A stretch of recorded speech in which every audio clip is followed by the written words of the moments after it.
भारत की कोवैक्सीन कितनी असरदार है, इस वीडियो में इसके बारे में हम चर्चा करेंगे। नमस्कार, मैं अंकित तिवारी और आप देख रहे हैं खबर आज तक। तो जी हाँ, भारत की जो स्वदेशी वैक्सीन है जिसको भारत बायोटेक और आईसीएमआर ने मिलके बनाया है और जनवरी में अप्रूवल के बाद भारत में ये जो वैक्सीन लगातार लगाई जा रही है, तो इसका क्या इफ़ेक्ट आ रहा है और कितनी ज़्यादा ये कारगर है? क्या नए वेरिएंट्स जो कोरोना अपने आप को म्यूटेट लगातार कर रहा है, जो नए म्यूटेशन आ रहे हैं कोरोना के, क्या उस पे भी ये कारगर है? तो इसके बारे में विस्तार से बात करेंगे और देखेंगे कि क्या नया जो आ रहा है अभी और क्या आगे इसका चांसेस है कि नए वेरिएंट्स पे इफेक्टिव होगा या नहीं होगा।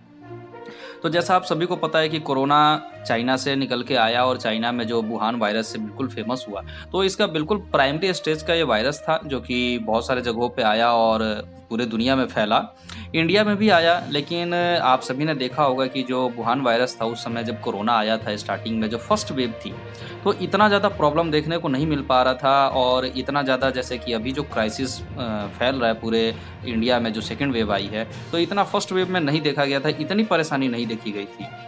लेकिन सेकंड वेव में ऐसा क्या हुआ? तो कोरोना जिस तरह से आगे चल के और वैक्सीन्स और इन सारी चीज़ों पे रिसर्च हुआ, ये सारी चीज़ें हुई, तो कोरोना ने भी अपने अंदर काफ़ी सारे बदलाव किए, बहुत ज़्यादा म्यूटेशन किया उसने और म्यूटेशन करने के बाद अलग रूप के साथ फिर से कोरोना आया और भारत में जो सेकंड वेव आई है, उसमें मैक्सिमम केस जो हैं ये म्यूटेशन के बाद इसमें जो सेकंड जो म्यूटेशन हुआ कोरोना का नया जो म्यूटेशन आया, उसको भारतीय साइंटिस्ट ने जो नाम दिया वो B.1.617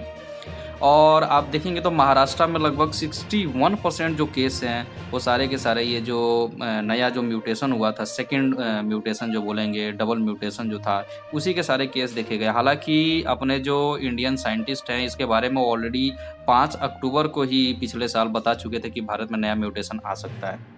लेकिन नहीं हो पाया कंट्रोल। और जो म्यूटेशन आया, जो सेकंड म्यूटेशन हुआ, डबल म्यूटेशन जो हुआ, उसमें 2 तरह के म्यूटेशन देखे गए। एक का नाम जो साइंटिफिक नेम दिया गया E484Q, जो कि ब्रिटेन और साउथ अफ्रीका इसका ओरिजिन माना गया। वहीं दूसरा जो म्यूटेशन देखा गया वो L425R, ये कैलिफोर्निया का वेरिएंट माना गया। तो ये दोनों म्यूटेशन जो हैं इंडिया में देखे गए और अभी सेकंड वेव में जितने भी जो मैक्सिमम केसेस आ रहे हैं वो सभी इसी के देखने को मिल रहे हैं। इसके अलावा अब एक और नई चीज़ आ रही है कि क्या भारत में ट्रिपल म्यूटेशन भी हो गया, क्या तीसरा भी म्यूटेशन कोविड ने कर लिया? तो जी हाँ, इसके भी कुछ केस देखने को मिले हैं और इसका साइंटिफिक नेम जो दिया गया इंडिया में वो B.1.618 और एक और भी नाम है इसका,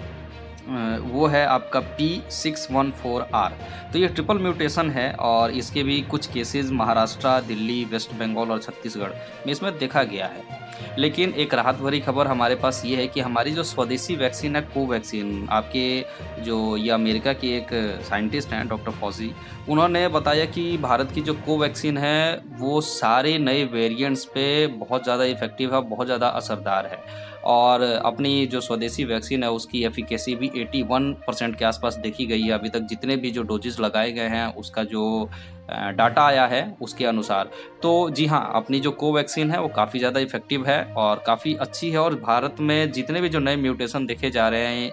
उन सभी में बहुत ज़्यादा कारगर है। तो ऐसी खबरों के लिए हमारे साथ जुड़े रहें। बहुत बहुत धन्यवाद।